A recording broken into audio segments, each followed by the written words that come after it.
This video will focus on how to use the Hobonichi's weekly spread to not only plan out what you are doing, but to see how much time you are spending doing what you actually want to do and make changes wherever necessary. If you haven't seen it yet, my last video explained why we should use a planner to set our life on track, specifically looking at the Hobonichi's habit tracker and monthly sections. If you haven't seen that video yet, I suggest you watch that first and then come back to this one. It's in the description below. But now I present to you Hobonichi's weekly spread.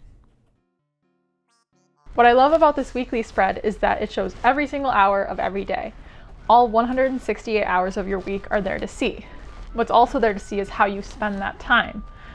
And often it's not spent as well as you think. Let's begin by plotting out the tasks that we must do, the things that are a part of our schedule no matter what. That's classes, work, appointments, things of that sort. Of course, this will be different for everyone, but for me as a part-time student and a part-time worker, my schedule appears quite barren at this point. So my week so far is 40 hours working, including 1 hour of class time. That means that after adding 8 hours a night for sleeping, I've used 96 hours, and I have 73 to do with as I please. Almost. I have a class that requires about 20 hours of work a week, and I will until I graduate in May. And while this stuff is something that I can get done anytime in the week, since it's due on Sunday night, you know for a fact, at least for me as a procrastinator, that sometime in the week becomes tomorrow, becomes the day after tomorrow, becomes a few hours before the deadline. So I think every procrastinator, and pretty much everyone, has a shared experience of knowing how stressful it is to wait until the last moment to get something done. And it feels so much better just having it over with. The stress from putting off the work is frustrating because you know it's easy to avoid. This avoidance is made a lot easier if you plot out exactly what you are going to do. In an article by Cal Newport, he explains how time blocking every minute of your day generates productivity, ensures consistency, and allows you to feel stress-free knowing that your work will get done. When blocking out the time for this work that has to get done, but has no specific structure as to when, it is important to know that at first, we almost always overestimate how long it takes to do these things, so plan more time than you think. The worst case scenario is that you end up with some extra time to relax.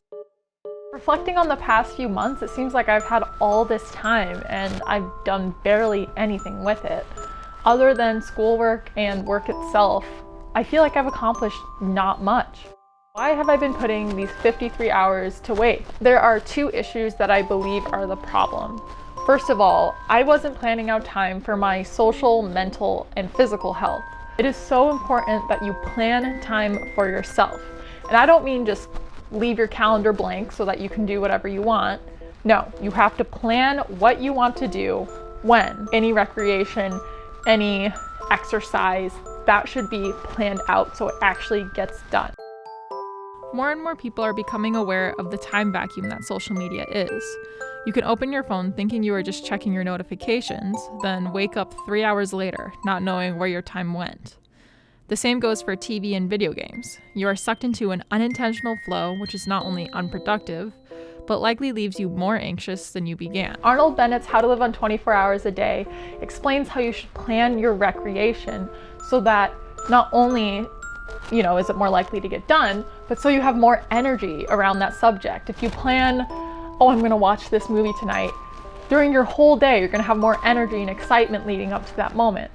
Along with recreation comes health, mental and physical. I know it's easier said than done to make a routine for this, but setting that time each day, just a few minutes each day, and at least showing up makes all the difference in making it a habit that you're gonna follow for the rest of your life. The second reason there is such a huge waste of time is because almost everyone makes the fatal error that Bennett points out in his book. We look at our day as the time we spend at work, and we see the time before and after it just as the prologue and the epilogue.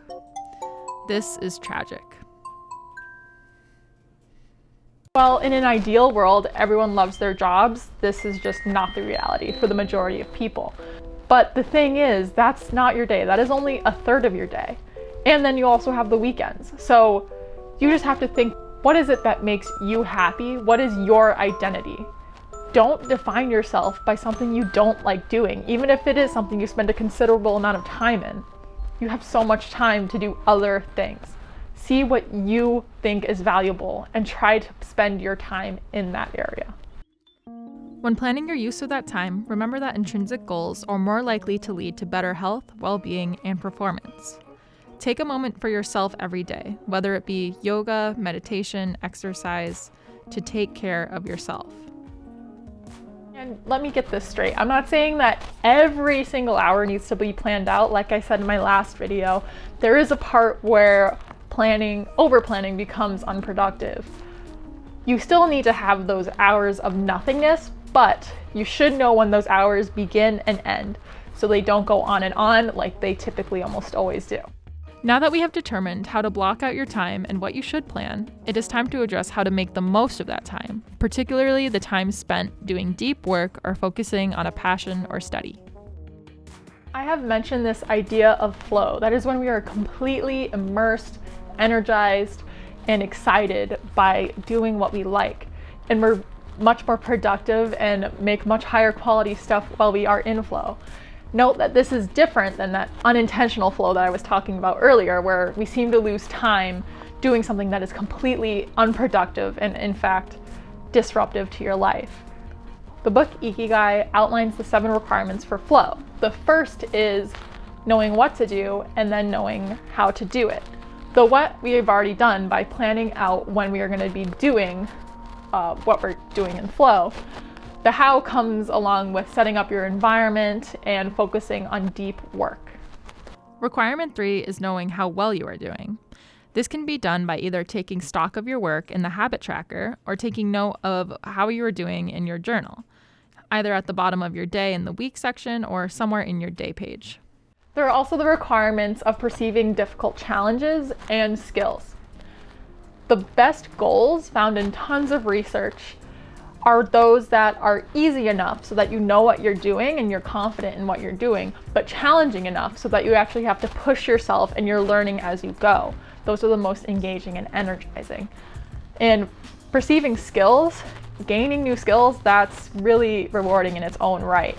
And that is something where at the end of the day, when you reflect on what you've done, that can really be rewarding. Lastly, there is knowing where to go and being free from distractions. Both of these are directly linked to setting up your environment for success. Make those good habits easy and those bad habits out of reach. Create a space that is uniquely yours where you can pursue your interests and create greatness. Sometimes flow may be difficult to achieve because you're kind of stuck in the mindset of whatever you were doing before, whether that be sleeping, working, watching TV, etc. It's best to have some sort of ritual to separate each task. A ritual that I have found to be useful for this is an exercise illustrated in page 144 of Ikigai, the sun salutation. This is a combination of light movement and deep breathing that has been perfect when it comes to clearing my mind and energizing me for the next task. You should screenshot it and give it a try for yourself. Other than the actual time blocking part of the week section, there is also some space on the side. Here I like to do a brain dump at the beginning of the week to see what needs to get done. From there, I can block out what will happen when. I also like to make a little section under 11 p.m. to write my overall mood from the day, something that is a peek into a more elaborate journal as part of my daily section. And with that, we have covered our weeks. So here's our summary. Time block your day. Every minute should be accounted for so that you have a solid plan. If you want some time off, make sure you know when that time is. Plan your relaxation. Make specific time so that you don't neglect your health and passions. Audit your hours. Know how much of your time is being used for the things that are valuable to you so you can make the changes necessary. Manifest flow. Use the time you blocked well and be happy and energized while doing it. Before wrapping up, I would again like to invite you to our Facebook community where we can share our Hobonichi spreads, be accountable for goals and habits that we're reaching, and just encourage each other to be doing our best. Also, like and subscribe if you liked this video and you want to see more similar to it. Again, I am making one more video in this Hobonichi series, but I will continue making videos that are similar to this topic.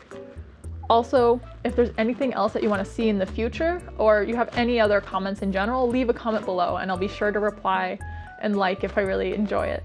So I really appreciate all the reception I've been getting so far, and I'm open to discussion. I'm really genuinely just happy to help in any way that I can. I will leave you with one last quote from Arnold Bennett, one that I think is very important to the ideas discussed in this video. "We shall never have any more time. We have and have always had all the time there is."